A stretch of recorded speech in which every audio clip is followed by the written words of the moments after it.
I truly resisted buying Tim Holtz embossing glazes. I watched Tim's demo at Creativation, and although they seemed amazing, I asked myself, do I really need another embossing powder? Hi, it's Keren here, and in this video, I will show you that embossing glazes are not just another embossing powder. I will show you some unique techniques with them that truly made my jaw drop.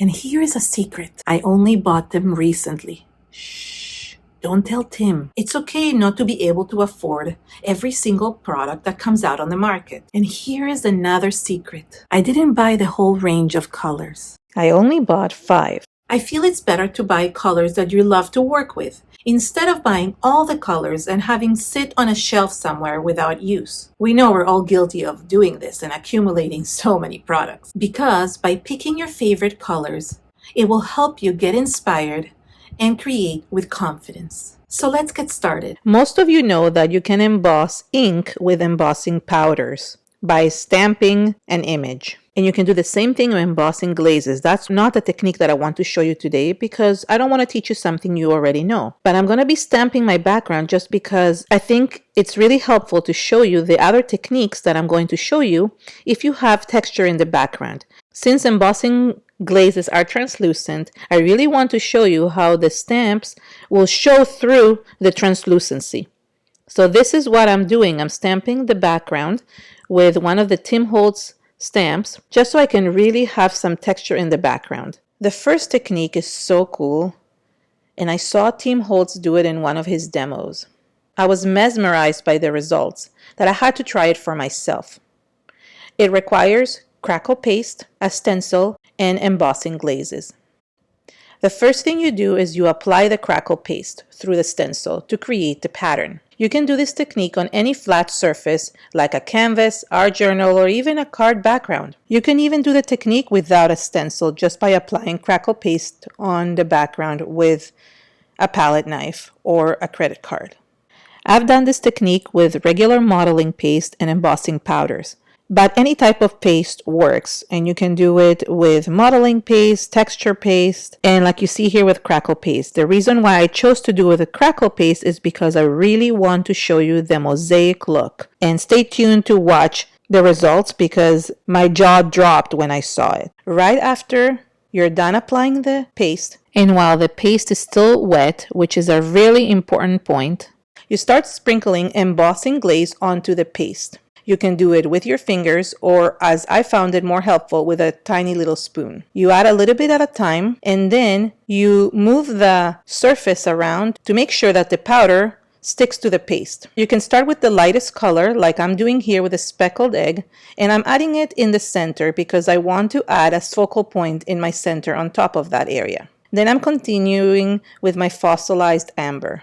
I actually only bought 5 colors, and I am adding the fossilized amber because it's a yellow color, and I'm hoping that when it mixes with a speckled egg, which is a blue, it will turn a little bit green because these two colors form a beautiful patina effect. I am going around the speckled egg and doing the same technique. I am adding a little bit at a time and then shaking the canvas to make sure that it sticks to the paste. You have to work really fast because you have to make sure that the paste doesn't dry up. The third color I'm adding is Rusty Hinge. I know these 3 colors work well together, and if you've watched some of my past videos, you've noticed that I use these 3 colors together a lot because their combination is really good. Like you see here. And like I mentioned in my previous video, this combination is very common in nature, as you can see in these pictures. And that's what led me to believe that it really works well for my projects.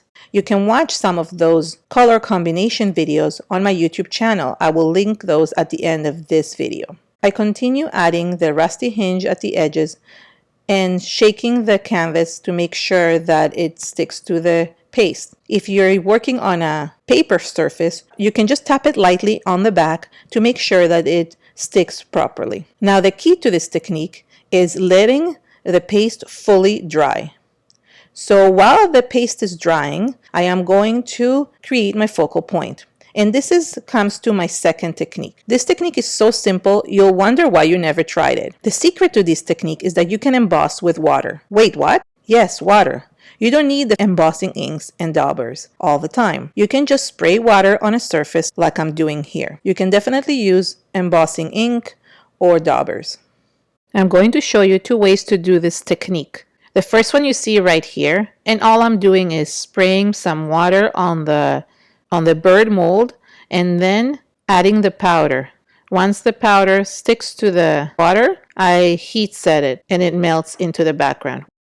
What I love about this technique is because the mold is white, when you're adding the glaze, the white background shows underneath and it looks like highlights. I recently created artist trading cards by embossing these molds in the same way. The molds are from an amazing company named Zuri, and they're so gorgeous.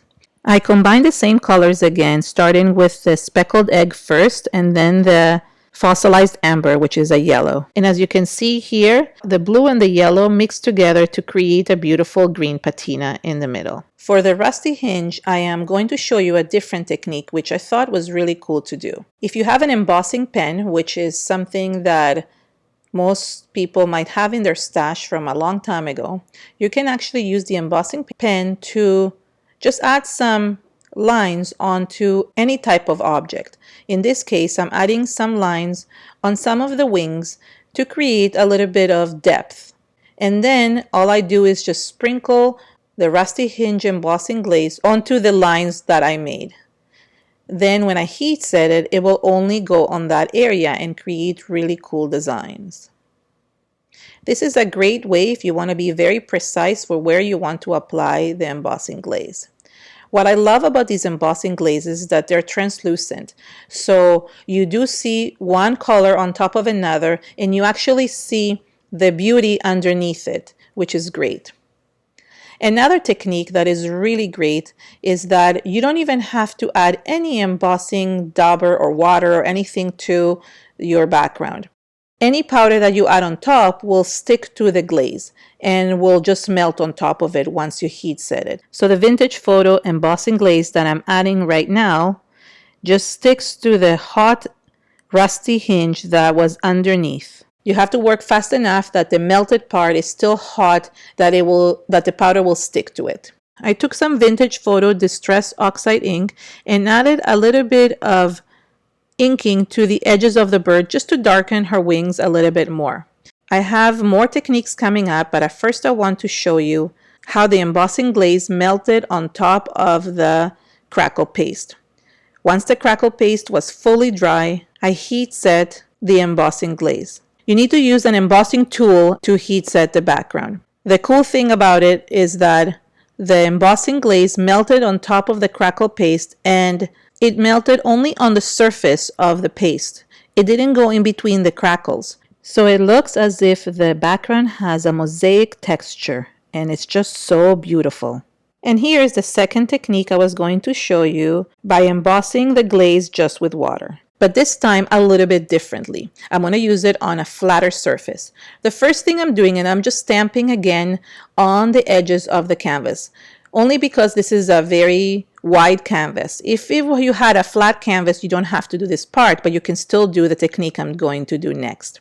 So I'm going to spray a little bit of water on my mat, and then I'm going to run the side of my canvas through the water to wet it. What this helps is to create a very distressed wet area on my canvas. Then all I have to do is just run the canvas edge through some embossing glaze. But what I wasn't really expecting, because the water didn't go evenly on the surface, it created a very cool distressed look, and it was really grungy. And I think this would look so good on any type of background, whether you're doing an art journal or a canvas or even a card. So I'm just heat setting the embossed area. I am going to just show you one side, but I have done it to all the different sides. Now for the edges of the canvas, which I don't know if you noticed, I left white.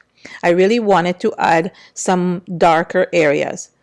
So what I'm doing is I'm lightly applying it with my finger, and then sprinkling some of the vintage photo embossing glaze to the edges so it will darken the edges and also create a border around my project. This is really a good technique because I really like framing my projects. I ended up adding a couple of layers of the glaze around each edge and also to create the border just so it will really become dark. And even after adding 2 layers, it's still translucent enough that you can see the stamping underneath, and it gives it an excellent texture. I darkened the edges even more with some vintage photo distress oxiding. Then I glued the bird to the center and added a sentiment. If you like this color combination, then here is another playlist with a few other projects that I did with this combination of colors again. And here is a video if you want to know some tips and techniques that really helped me choose the products that I wanted to buy this year. Bye!